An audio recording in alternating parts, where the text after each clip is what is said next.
রাষ্ট্রপতি জনাব শাহাবুদ্দিন চুপ্পু সাহেব কালের কণ্ঠে একটি সাক্ষাৎকার দিয়েছেন, আমরা জানি। সেখানে তিনি বিগত ১.৫ বছর ডক্টর ইউনূসের সরকার সংবিধান পরিপন্থী বেআইনি যত কর্মকাণ্ড ঘটিয়েছেন, পাশাপাশি রাষ্ট্রপতির উপরে যত অন্যায়, অনিয়ম এবং জুলুম করেছেন, এই সম্পর্কিত বেশ কিছু চাঞ্চল্যকর তথ্য তুলে ধরেছেন। এছাড়া বর্তমান সময়ে বর্তমান প্রধানমন্ত্রী এবং বর্তমান রাষ্ট্রপতির মধ্যে একটা গুড রিলেশন বিল্ড আপ হচ্ছে। তাদের হাস্য উজ্জ্বল চেহারার বেশ কিছু পিকচার বা ভিডিও ক্লিপস সোশ্যাল মিডিয়ায় ভাইরাল হচ্ছে। এই নিয়ে বিভিন্ন মহল থেকে বিভিন্নভাবে আলোচনা সমালোচনার উদয় হয়েছে। আর এই ঘটনাগুলো কিছু রাজনৈতিক মহলকে হিট করেছে। রাজনৈতিক মহলের আঁতে ঘা লেগেছে মনে হয়। সেই রাজনৈতিক দলগুলোর মধ্যে মনে হয় আগুন ধরা শুরু হয়ে গেছে। তো দর্শক শ্রোতা, আজকে এই বিষয় নিয়ে কথা বলবো। চলুন ডিরেক্ট হিট দ্য পয়েন্টে। হিট দ্য পয়েন্ট নাম্বার 1-এ আমরা দেখি রাষ্ট্রপতি এই কি চাঞ্চল্যকর তথ্য তুলে ধরেছেন, তার জিস্ট অংশ। রাষ্ট্রপতি বলেছেন, ডক্টর ইউনূস সংবিধানের কোনো বিধান মেনে চলেননি। গত ১.৫ বছরে প্রধান উপদেষ্টা ১৪-১৫ বারের মতো দেশের বাহিরে গিয়েছেন, বিভিন্ন রাষ্ট্রের সাথে বিভিন্ন ধরনের চুক্তি করেছেন, কিন্তু সাংবিধানিক আইন অনুযায়ী দেশে ফিরে রাষ্ট্রপতির সাথে এই বিষয় নিয়ে আলোচনা করার যে আইন রয়েছে সেটি ডক্টর ইউনূস কখনোই করেননি। তাছাড়া রাষ্ট্রপতি অসুস্থ হয়ে পড়লে তাকে দেশের বাহিরে চিকিৎসা নিতে যাওয়ার অনুমতিও দেয়নি। ঈদুল ফিতর এবং ঈদুল আজহার নামাজ পড়ার জন্য জাতীয় ঈদগাহ ময়দানে তাকে যেতে দেয়া হয়নি। তিনি বলেছেন, আমি যেন মনস্তাত্ত্বিকভাবে ভেঙে পড়ি, তাই আমাকে এক ধরনের গৃহবন্দী করে রাখার চেষ্টা তারা করেছে, যাতে করে আমি বাধ্য হয়ে রাষ্ট্রপতি পদ থেকে পদত্যাগ করে চলে যাই। এছাড়া বলেছেন যে বঙ্গভবনের যে একটা প্রেস উইং থাকে সাংবাদিকদেরকে সংবাদ প্রোভাইড করার জন্য, সেটিও অন্তর্বর্তীকালীন সরকার বন্ধ করে দিয়েছিল, যাতে করে এই বঙ্গভবন বা রাষ্ট্রপতি কেন্দ্রিক খুব বেশি সংবাদ মিডিয়াতে না আসে। এছাড়া তিনি অভিযোগ করেছেন যে অসাংবিধানিক উপায়ে আমাকে রাষ্ট্রপতি পদ থেকে উপড়ে ফেলার অসংখ্য ছক তারা করেছিল এবং ব্যর্থ হয়েছে। তো এই যে অভিযোগগুলো বা চাঞ্চল্যকর তথ্যগুলো তিনি দিয়েছেন, এগুলো তো রাজনৈতিক সচেতন ব্যক্তি যারা রয়েছে তারা আগে থেকেই টের পাচ্ছিল। বা এই রাষ্ট্রপতিকে যে অসাংবিধানিক উপায়ে এখান থেকে সরিয়ে দেওয়ার যে ম্যাটিকুলাস ডিজাইন বিভিন্নভাবে, এটা তো অনেকটা প্রকাশ্যেই ঘটে গেছে, আমরা সবাই জানি। বিশেষ করে সেই অভ্যুত্থান পরবর্তী সময়ে 22শে অক্টোবর 2024-এ এই বঙ্গভবন কেন্দ্রিক যে বিভীষিকাময় রাত গেল একটা, সেখানে যে মব ভায়োলেন্স হয়েছিল, তো এগুলো তো কারোরই অজানা না। এবার আসি হিট দ্য পয়েন্ট নাম্বার 2। রাষ্ট্রপতি রাজনৈতিক দলগুলো সম্পর্কে কি বলেছেন।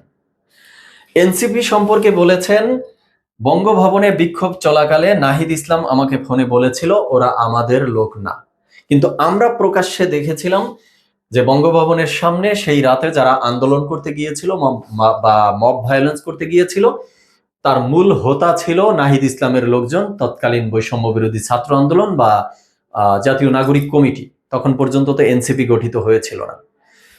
মাঠে নাহিদ ইসলামের লোকজন, অপরদিকে নাহিদ ইসলাম সরকারে বসে রাষ্ট্রপতির সাথে আতাত করছে যে ওখানে আমাদের লোক নেই।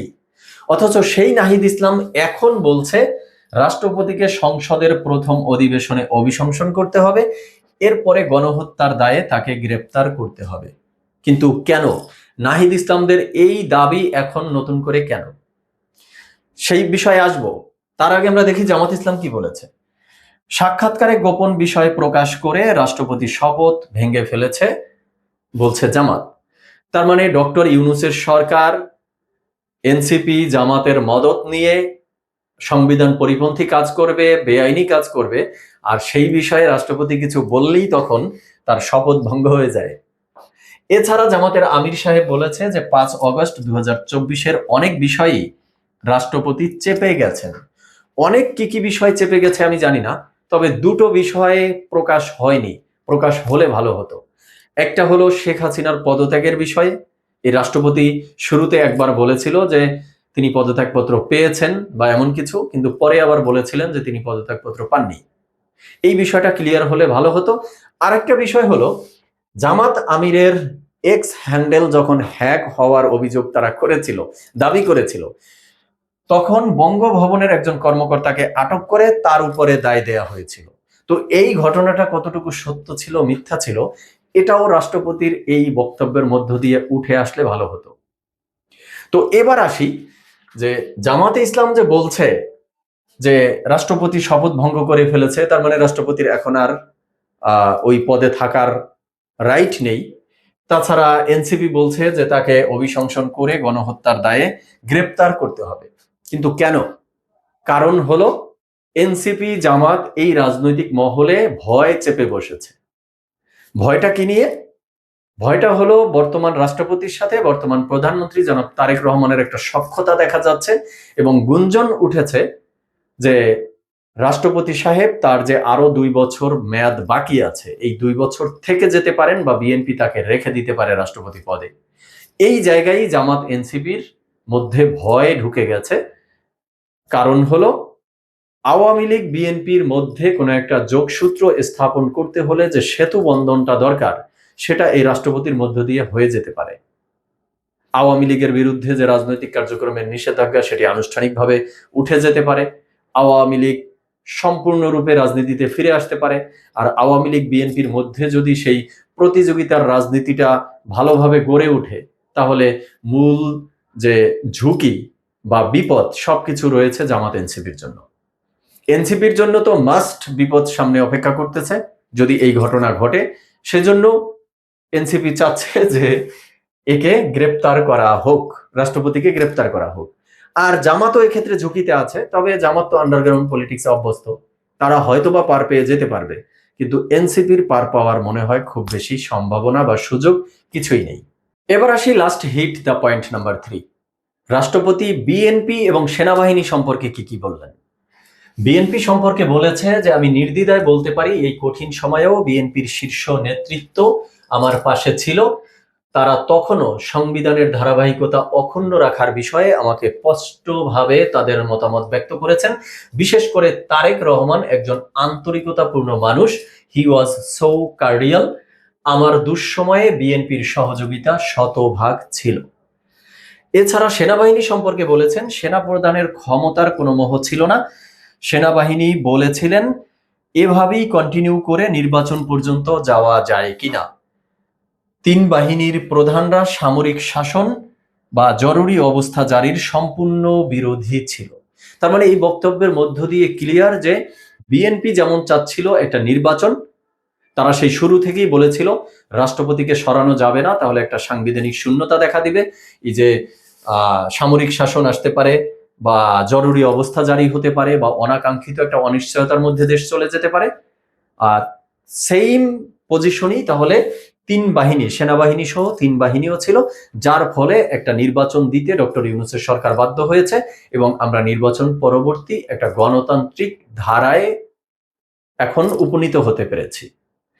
এরপরে যদি আমরা দেখি, তিনি তারেক রহমান সম্পর্কে বলছেন যে তারেক রহমানের শরীরে মুক্তিযোদ্ধার রক্ত বইছে, তিনি দেশের ভালো করবেন।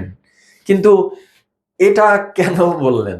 এছাড়াও বলেছে যে খুব অল্প সময় তাকে দেখা, টুকটাক কিছু কথা হয়েছে, দেখলাম যে রাষ্ট্রনায়কোচিত গুণাবলী উনার মধ্যে আছে। একটা কথা আছে, মর্নিং শোজ দ্য ডে, উনি দেশের ভালো করবেন এই বিশ্বাস আমি রাখি।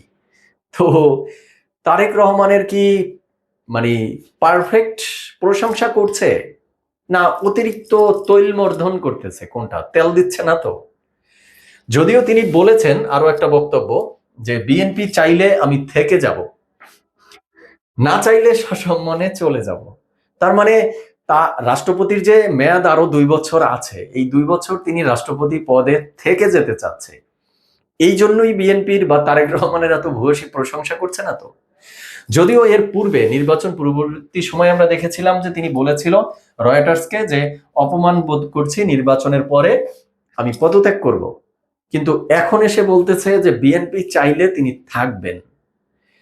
আচ্ছা, এই চুপ্পু সাহেব তিনি শহীদ জিয়া এবং খালেদা জিয়াকে নিয়ে বিভিন্ন ধরনের বিষাদগারও কিন্তু করেছিলেন এবং সেই ভিডিও ক্লিপস কিন্তু সোশ্যাল মিডিয়ায় আছে। কিন্তু হঠাৎ করে কিন্তু তিনি তারেক রহমানে মুগ্ধ হয়েছেন কেন? তো এখন যে বিষয়টা যে তিনি তারেক রহমানে মুগ্ধ হয়েছেন, সেটা অতিরিক্ত তেলবাজি হোক বা তিনি তারেক রহমানের গুণাবলী দেখে প্রকৃতভাবেও মুগ্ধ হতে পারেন। যে কারণেই মুগ্ধ হোক না কেন, তিনি তো প্রকাশ করে ফেলেছেন যে বিএনপি চাইলে তিনি 2 বছর থেকে যাবেন। তো বিএনপি কি তাকে 2 বছর রাখবে রাষ্ট্রপতি পদে, বা রাখাটা কি ঠিক হবে? এই বিষয়টা নিয়ে আমি আমার মতামতটা দিয়ে শেষ করব। আমার কাছে মনে হচ্ছে, এই যে একটা জুলাই সনদের যে বিষয় আছে না, জুলাই সনদের মধ্যে কিন্তু বলা আছে যে রাষ্ট্রপতির ক্ষমতা বৃদ্ধি করা হবে, আরো বিভিন্ন প্রতিষ্ঠান বা সেক্টরের দায়িত্ব রাষ্ট্রপতির হাতে দেওয়া হবে। যদি সেই দায়িত্বগুলো রাষ্ট্রপতিকে দেয়া হয়, তাহলে আমার মনে হয় বিএনপি বা তারেক রহমান চুপ্পু সাহেবকে বা আওয়ামী লীগের এই ব্যক্তিকে রাষ্ট্রপতি পদে রাখবেন না। আর যদি জুলাই সনদের ওই বিধান কার্যকর না হয়, রাষ্ট্রপতির যে দায়িত্ব এখন আছে সেই গণ্ডিতেই থাকে, তাহলে আমার মনে হয় এটা তারেক রহমানের জন্য একটা অনন্য সুযোগ। তিনি চাইলে একটা অনন্য দৃষ্টান্ত স্থাপন করতে পারেন। এই আওয়ামী লীগ কর্তৃক মনোনীত রাষ্ট্রপতিকে তিনি আগামী 2 বছরের জন্য রেখে দিতে পারেন। সেক্ষেত্রে এই যে দলকানা হওয়া বা দেশকে দলীয়করণ করে ফেলা, অলরেডি কিন্তু আওয়াজ উঠেছে, বিভিন্ন ধরনের অভিযোগ এসেছে। আমিও গত পর্বে আলোচনা করেছি যে বিএনপি 6টি সিটি কর্পোরেশন নির্বাচনে তাদের দলের নেতাকর্মীদেরকে প্রশাসক বানিয়ে দিচ্ছে।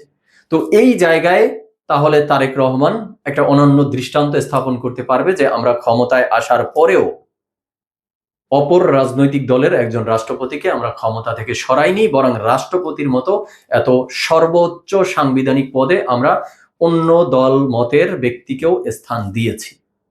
তো এখন দেখার বিষয় যে তারেক রহমান কি করবেন বা বিএনপি সে বিষয়ে কি করবেন। তো দর্শক শ্রোতা, এই বিষয়ে আপনারা আপনাদের মতামত জানাবেন। সবাই ভালো থাকবেন, সুস্থ থাকবেন। ধন্যবাদ সবাইকে।